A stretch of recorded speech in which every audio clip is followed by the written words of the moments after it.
Ovo je ulica Akacija broj 29, a ovo je Erik, učenik koji vodi dvostruki život. Jer kad Erik pojede bananu, događa se neverovatna promjena. Erik postaje bananamen, uvek spreman da stupi u akciju. Bekstvo iz zatvora. A taj poziv na akciju može doći u bilo koje vreme. Banda opasnih koji u zatvoru, zahvaljujući bananamenu, već je pokušala bekstvo. Rađendanska torta, a? Pa vidjet ćemo.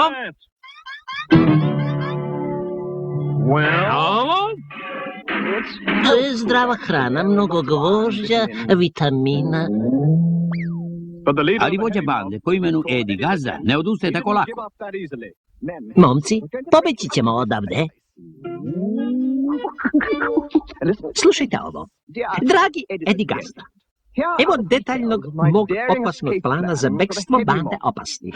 Prvo, da bih vas izveo iz zatvora, prokopat ću tunel ispod zida i... Samo da znate, obožavaoci bananamena, da je autor ovoga pisma legendarna ličnost podzemlja Krtica. Nekoliko okretaja njegove mašine i operacija bekstvo počinje.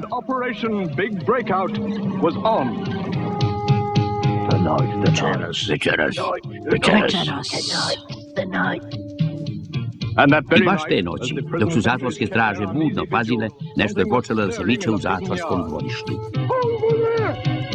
Eno tamo u svetlik! Samo probamo za priredbu, šefe.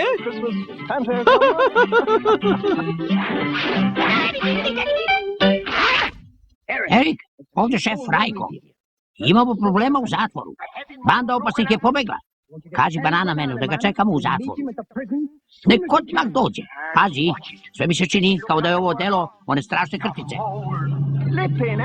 Tako znači, stižem, hoću reći, bananamen stiže, šefe.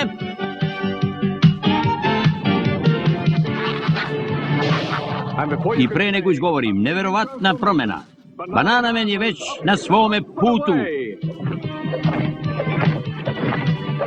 Strmoglavo leti. I spušta se. Odmah je preko svog bananafona čuo zvuk koraka. Tunel za bekstvo, a? Šef je u pravu. Ovo mora da je delo Krtice. Pa, gosin Krtice, šta kažeš na ovo?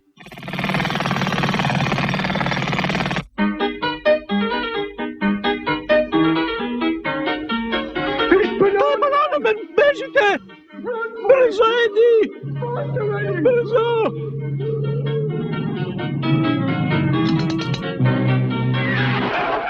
Ni čelični zidovi ne mogu da odole tom termalnom prstu.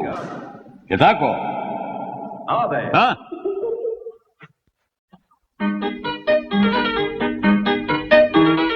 A Krtica je mislio, ako čelični zidovi ne mogu da zaustave bananamena, igraćemo lopte sa đuletom.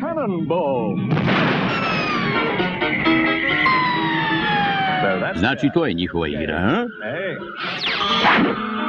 Šta kažete na ovo, deco? Odlično, odlično! Mašina Krtica je zadobila težak udarac. Izgubila je kontrolu i otišla do đavola. Znači, zbogom!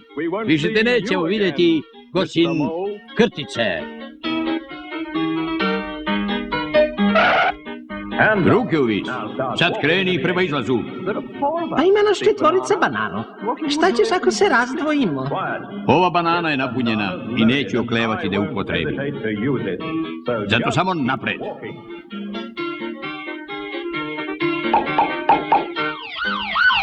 E pa, momci, veselje je završeno.